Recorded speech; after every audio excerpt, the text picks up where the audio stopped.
F1 Circus reaches the Austrian Grand Prix this weekend, where it's at a critical juncture of the championship. With 10 races in a near rear-view mirror, there are signs of implosion at Ferrari already, and Max Verstappen enjoys a close to 40-point championship lead over main rival Leclerc and seems a lock for the title. After spending the weekend at Lewis Hamilton's home race in Silverstone, this weekend we're at Red Bull Ring. To make things spicier, a bonus, we have the sprint qualifying format as well this weekend. The British Grand Prix weekend was pretty much an overload of action, and if we're fair, it'll be hard to top that. Moreover, rain is expected to make an appearance this weekend, making an upcoming race worth keeping an eye on. So let's jump straight into the preview.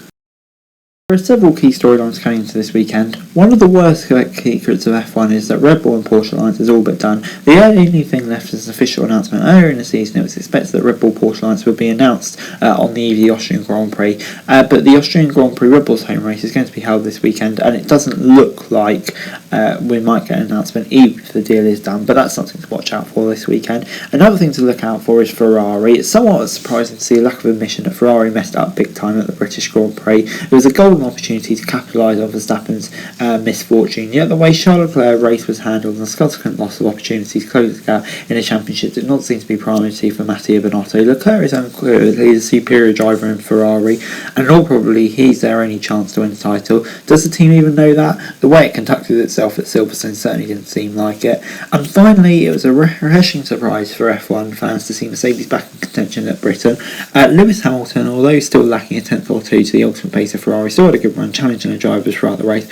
One contributing factor was not so bumpy surface as Silverstone, which prevented the Mercedes from violently bouncing. The Red Bull Ring is expected to have a similarly smooth surface, so could we see Mercedes up there again? We'll have to see. But anyway, the form guide on form at the moment is Alpine. Their upgrades at Silverstone were a resounding success. Alonso was able to match and even stay within the range of McLaren, something we haven't seen too much this season when a track suited McLaren. The battle for fourth is starting to heat up, especially because Alpine has two drivers limited in the result, while McLaren seems to be struggling with Daniel Ricciardo off form again. Alpine is firing on all cylinders and might be the favourite for the best title at the moment. Out of form, to be honest, it's hard to call Ferrari a team that won the last race as out of form, but in essence, though, the squad is the reality of the Italian. To be brutally honest, the biggest enemy for Charles Leclerc this season has been his own team. Constant car failures, dumbfounding strategic calls to make matters worse, and a lack of awareness of what is at stake have left everyone questioning what the Italian team is trying to achieve this season. Ferrari needs to make a statement with its lead drive this weekend, because if it doesn't, it might as well just kiss the championship goodbye. Of the last 6 GPs held in Austria, Max Verstappen has won 4 of them, and most of this was before Red Bull even became a championship contender in 2018-19. The Austrian Grand Prix is Red Bull's home race. This is one of the more successful races of Verstappen, and just to put the final cherry on top of the cake, the track layout of long straights appears to be handpicked for Red Bull's 2022 challenger. So therefore, you probably say it's hard not to give the home team the advantage here, because it just looks suits Red Bull. But Aston Martin were rather impressive at the 2022 British Grand Prix, and has said Vettel. The German was able to score some handy points and would have scored more if not for the questionable tyre choice during the safety car period. Yet this was not Aston Martin being as impressive as it was in Baku and Montreal, where it had the speed to run in the front of the midfield. The long straights at Spielberg share some similarities with those two tracks, so it's certainly worth keeping an eye on Aston Martin this week. Another driver it's worth keeping an eye on is Mick Schumacher, who scored the first points of his career at Silverstone, and he did a rather dominant fashion over his teammate. The thing about Schumacher is that he's shown during his junior career he has what it takes to fight at the top. When he does, however, he does not look back and starts scoring impressive results. Schumacher has been threatening to do it for a few races this season, but Silverstone was a game changer for him, and it will be worth seeing if the German can continue the momentum from Silverstone into this weekend and beyond.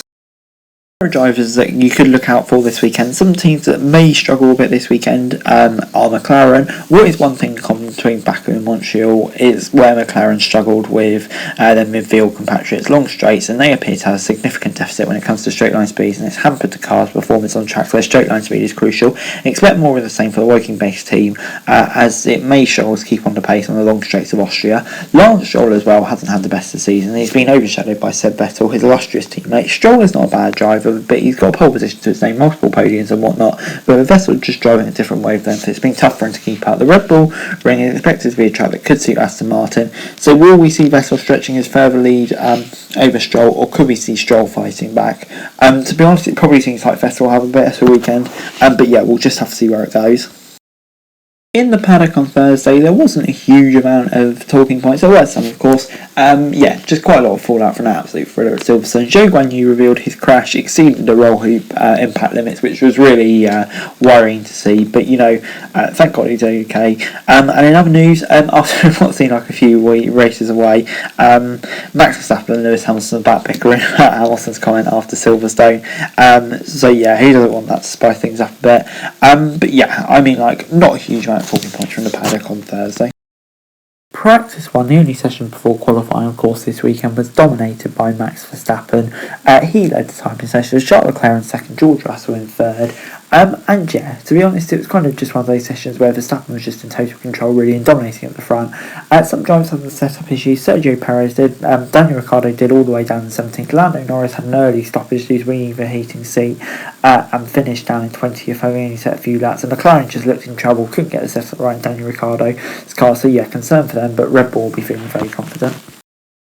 And finally, before I go my predictions for this weekend, on pole I'm going to say Charles Leclerc. I just can't look past the Ferrari qualifying speed at the moment. I think if it's a dry session, he will put it off again. In a sprint race, I think over a longer distance, Verstappen will have too much in a Red Bull, which I think will be suited to that. So it's going to be pole for Leclerc and sprint race win for Verstappen. I think Verstappen will end up winning the race on Sunday in pretty dominant fashion, with Leclerc in the second. And in the battle of the second drivers, I think, Perez is probably going to be slightly stronger than Sainz this weekend, just maybe because track suits Red Bull more. I'll say Paris third.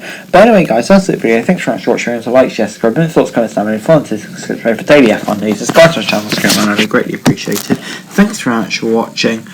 Peace out.